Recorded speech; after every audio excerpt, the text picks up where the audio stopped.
My name is Bheka Zulu. I'm the CEO of the Tshwane Automotive Special Economic Zone, situated in Silverton, Gauteng, Pretoria. The discussion from opening address was looking at the theme in the main, supercharging inclusive logistics and transport growth within the African continent in the main. And I'm summing it up in that fashion because we need to look at how do we then give energy, extra boost into what we're doing. We know we're doing something right, but how do we supercharge? Because when you supercharge, you add extra energy. So part of my motivation was then to say, they are welcome to the 12th annual Transport Evolution Africa and Expo exhibition. And also, it's important for them to understand that as part of this 12th conference, there should be new things that are coming out of this discussion.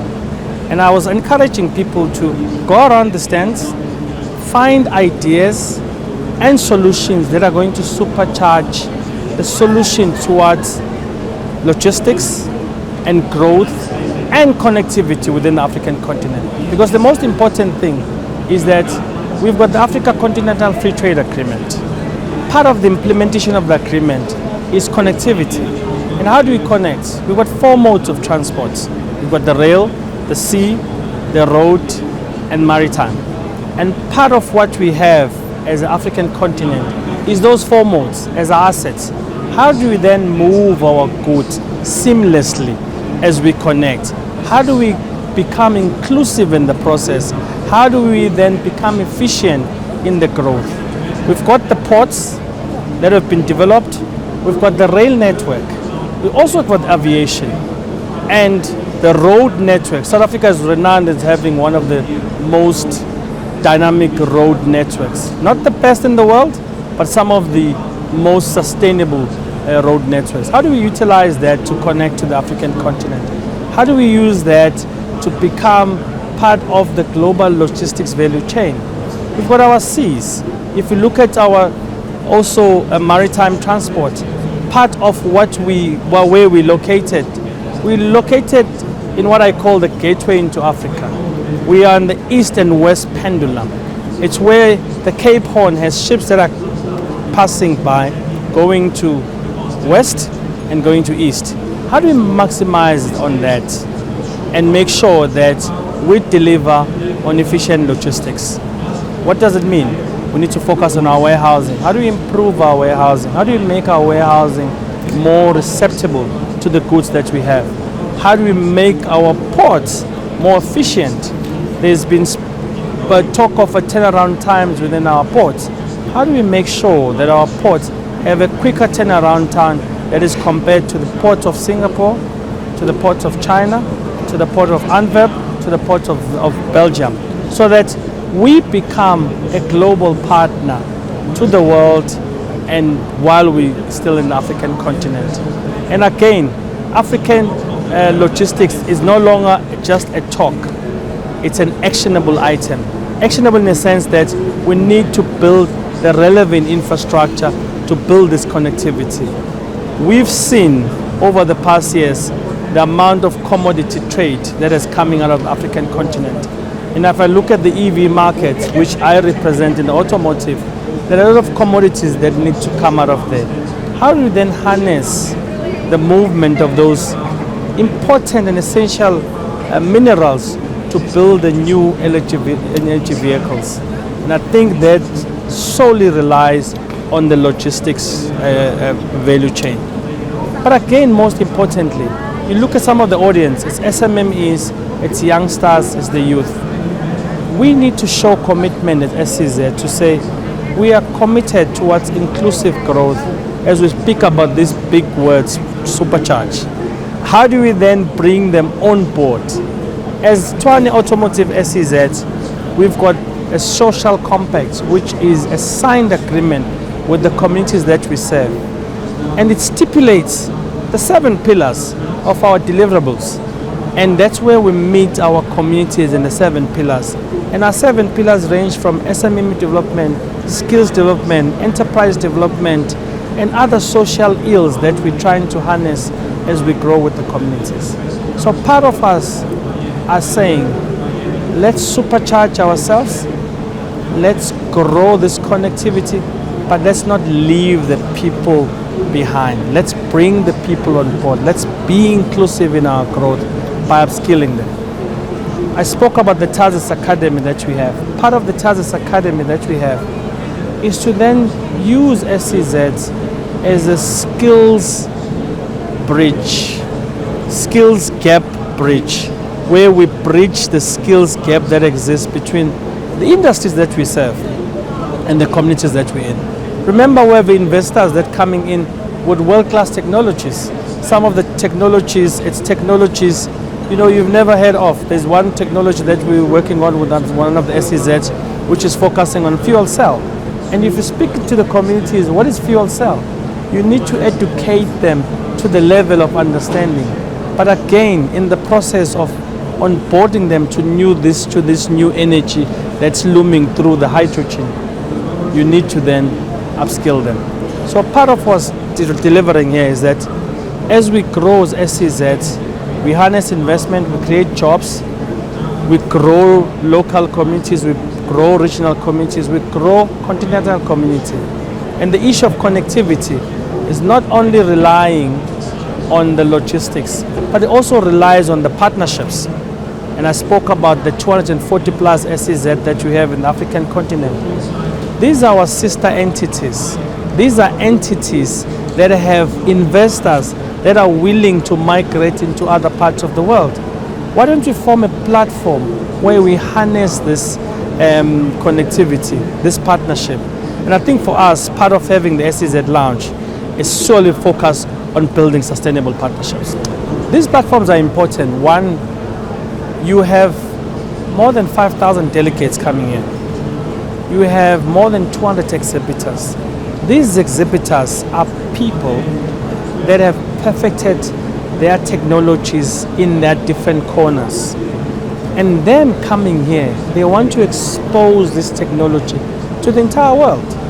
Remember, this is a world stage. The world has arrived here. We are part of the world.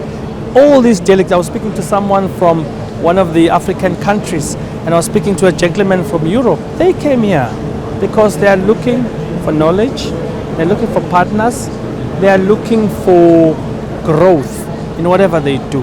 So all these exhibitors that come here, in their little corners and their little stands, they are showcasing the hard work, the sweat that went through, the sleepless nights, the investment. Some of them have lost money to come to this forum to showcase what they have. And all we need to do is to embrace what they've done, is to harness what they've done, is to partner with them so that they're able to see growth and be supercharged in what they do. The word is supercharge. How do we supercharge them into whole transport evolution value chain? How do we integrate them to the four modes of transport and beyond other modes of transport?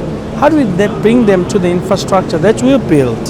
How do we build them? How do we bring them to the whole value chain logistics that I spoke about? We need to recognize what they do, look at their technology. If it needs for us to buy the technology from them, let's buy them.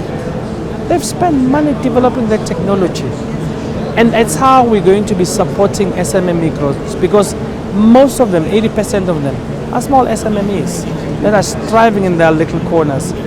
We can't be a Transport Evolution Africa Expo, an exhibition forum that doesn't embrace the SMMEs that come here. We need to have a meet and greet sessions with the delegates and the SMMEs, so that the delegates, that wherever they come from, they can learn, they can take the technology back to their respective home, they can then go back and partner and grow.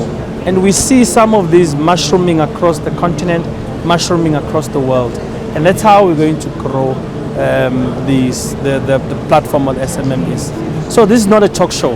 This is not a forum where people come sit here and drink coffee and walk around and collect stands. This is a forum where people learn, they take information, and they synthesize it and they make it meaningful and inclusive and economically viable for all of us. Most people here are here to feed families. How do we grow families? How do we feed families if we're not supporting each other? We need to come here and say, we are here as a community that focuses on transport.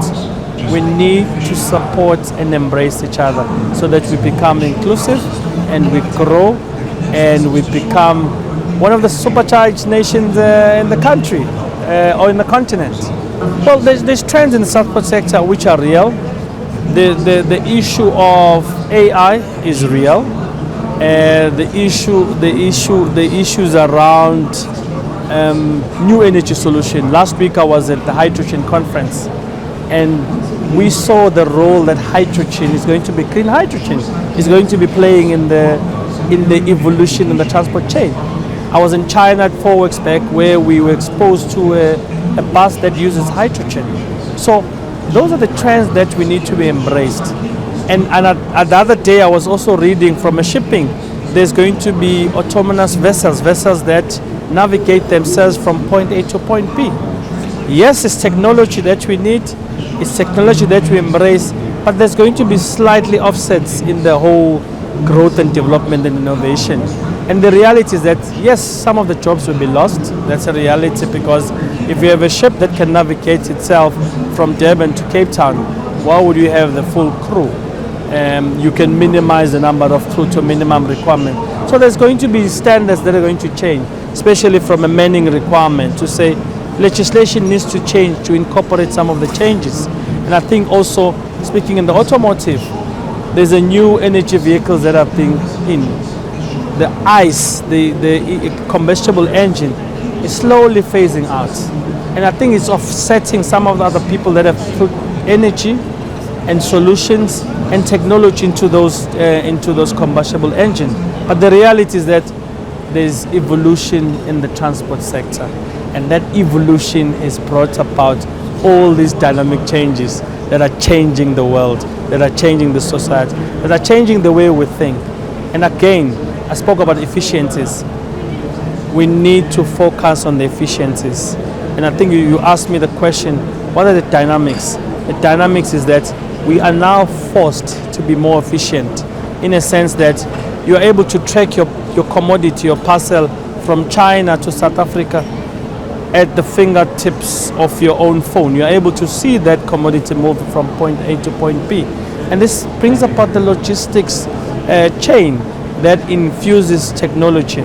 But again, it brings about just in time, just in transition on some of the things that we've been needing for the longest time. And again, the markets are going to be upset, the labor organizations are going to be upset, but that's how the world is evolving. The unfortunate world is evolving.